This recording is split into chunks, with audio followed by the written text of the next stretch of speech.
Well, a bit of conventional laparoscopic surgery. It's a minimal access surgery with small incisions. Ediciolysis are done under vision, whereas in open, where, as I was telling you, this has to be done blunt. And then multiple hernias can be tackled. Then we can close all the defects and we can place a mesh without doing large dissections. Because in laparoscopic surgery, if this is the peritoneum, the mesh is just placed under it. We don't need to create a space above the peritoneum to place the mesh. There's no need of drains. There's early recovery and getting back to work.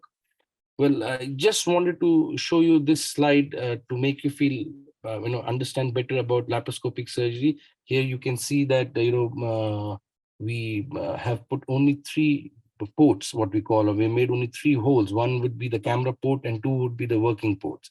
And with this, we can achieve very good results. We don't need, here you can see, we can define the hernial edge laparoscopically. We can close the hernia, reduce the contents, whatever was there. And once we close it with stitches, this particular method is commonly called as IPOM plus method. And then we place the mesh. So what is the other thing that has been consensus all over the world is to place a composite mesh, that is a dual layer mesh, so that because the intestine will be very in close proximity to it and may touch it. So this has to be compatible with that. Regular open surgery meshes are to be avoided. Well, the disadvantages of laparoscopic hernia repair, again, large defects cannot be tackled. More than 5 centimeters of defect will not give a good result. The closure of the defect may not be up to the mark. It will be difficult to excise large sacs. So suppose there's a very large sac, and if you see, if this is the peritoneum, there can be a huge sac sitting above the peritoneum. And if you're operating from laparoscopically, it's a 2D image, and it will be difficult to reduce the entire sac within the peritoneal cavity and excise it. So many times it can get missed.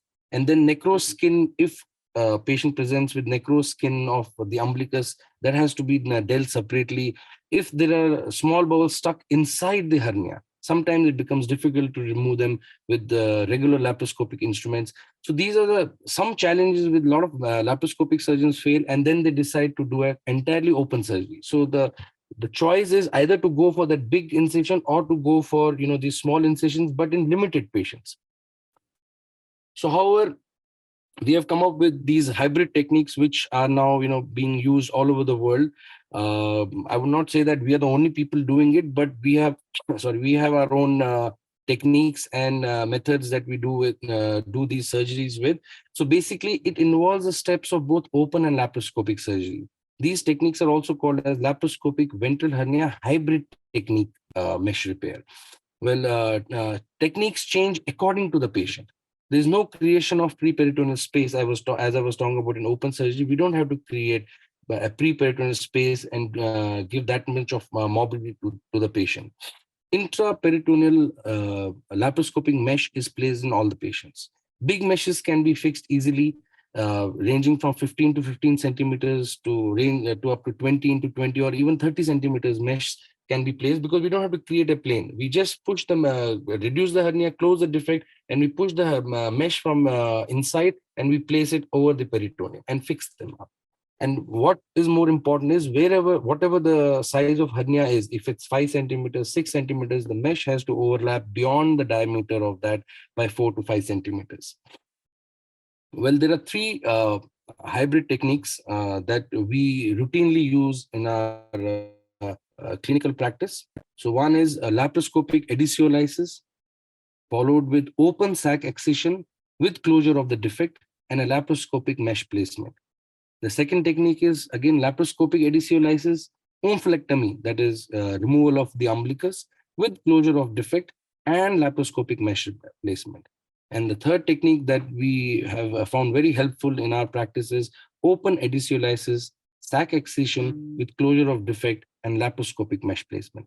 So if you see in all the three techniques, mesh is placed laparoscopically because the main morbidity is creating the subcutaneous or subpreperitoneal space where the mesh has to be placed.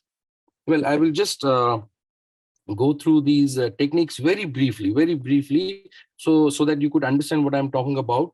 So laparoscopic edicin, so in patients with very large hernia sac, so suppose a patient comes with a hernia defect of only 3 centimeters or 5 centimeters, but even though the defect is small, the sac can be big. So if the sac is big, in that the removal of the sac laparoscopically becomes difficult. So in that case, what we do is we start off with laparoscopic surgery. We bring down the contents of hernia. We completely define the hernial margin laparoscopically, and then we make a very small, say about 2 or 3 centimeters circumumbilical incision, and we just remove the sac from there completely. So once we remove the sac from there, we can see those edges, hernial edges from outside also, and we repair them with what we call as a Prolene suture by open technique. We repair it and we give a very nice open technique closure of the defect, and then we close the skin and we close the subcutaneous fat and the skin, and then we again go in laparoscopically and place the mesh laparoscopically. So if you just look at the next slide, this is what I'm talking about. Here you can see that the omentum was stuck. If you just see this particular slide, you can see this is the fat of the intestine that is protruding out of this hernia. So this was completely stuck to almost to the skin, and removing it laparoscopically was very difficult. So what we have done is we've made very small incision. We have excised this entire sac, close the defect, and place the mesh laparoscopically. So this is one technique that we employ very frequently. The second technique, again, patients with very large hernia sac with multiple defects and necrotic umbilical skin. So if the umbilical skin is gone, usually patients present to us in obese patients who have had an hernia for a very long time, more than 10 years, 15 years, and they have the skin folds on each other. And because of the pressure, there is necrosis of the skin. And sometimes when the large hernia sac also pushes the umbilicus from inside, that also can lead to necrosis. So in this, what we do is, again, we start off laparoscopically. We again do what we call as laparoscopic adhesivolysis. We reduce the hernial contents completely, and then we stop the laparoscopic procedure, go from outside. We excise a complete umbilicus. Once we excise complete umbilicus, we get a space to access the sac. We excise the sac, close the defect by open method, and then again put the gas into abdomen, go laparoscopically, and place the mesh laparoscopically. So this is what we are talking about. See, in this particular case, again, in open surgery, first you have to excise the umbilicus and create huge spaces. And the other thing is, when you place a mesh by open technique, the chances of infection are also very high. And then again, as I told you, see, this umbilicus may be about 3 or 4 centimeters big. And if you have to do an open surgery, you have to make an incision of almost 15 to 16 centimeters. But you see in this particular third slide, this is the only incision that we have made, in which we have excised the umbilicus, we have excised the sac, closed the defect, and then placed the mesh laparoscopy. Well, the third technique is open adhesivolysis, sac excision with closure of defect, and laparoscopic mesh placement. So this particular technique we employ in patients with very large hernia sac, again, with small defect. As I was telling in the previous slide, the defect may only be 4 or 5 centimeters. But if you see from outside, the patient will have a very huge hernia. That is, the entire contents of the abdomen have come into the sac slowly over a period of time, and now the patient is in obstruction. So if that happens, so what we do is, instead of again, going directly for an open surgery, we start off with what we call as a diagnostic laparoscopy. We put a camera inside. We look into the what are the contents, how much are the additions that require to be done, so we can plan our incision. Then again, we make a very small infraumbilical incision, say about 5 or 6 centimeters. We do what we call as an open adhesivolysis. We open the sac, we remove the sac, we define the edge of the hernia, and we reduce all the contents and close the hernia. But then again, place the mesh laparoscopically. So if you see these pictures, see this particular, this is a small intestine which is stuck here.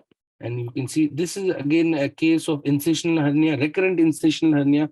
Patient has undergone surgery about 2 or 3 times. For hernia, there was a mesh placed previously above the muscular layer.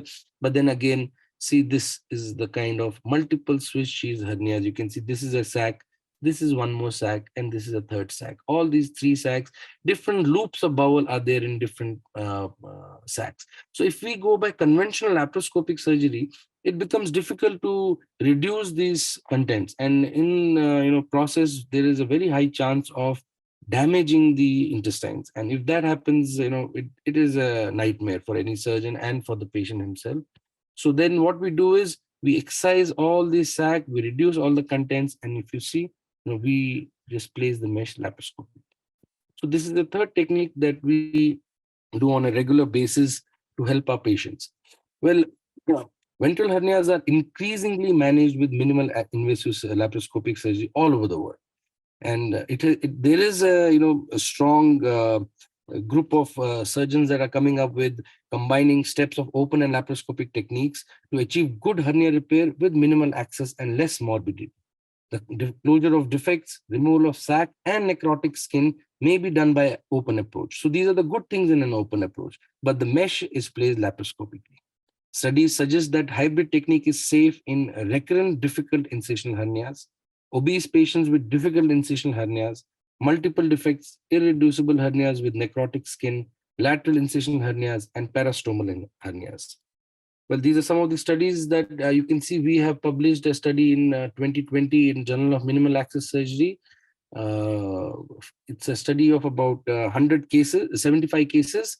And now that study, we're continuing that study, and I've almost reached about 150 cases of hybrid techniques that I do regularly in my clinical practice. Well, patients who have undergone laparoscopic ventral hernia hybrid mesh repair with mesh have fewer complications, shorter length of stay, lower hospital charges. In fact, because when you do open surgery, you stay for longer. So maybe your hospital stay is cut down by 1/3. So the charges are also less, and more frequent routine discharge happens without any complications, decreased morbidity compared with those who received open repair. Well, in conclusion, I would like to say that laparoscopic ventral hernia hybrid technique mesh repair is safe and feasible approach for complicated, difficult ventral hernias, decreases the morbidity associated with open hernia mesh repair, and tackles large sac and skin necrosis unlike conventional laparoscopic repair.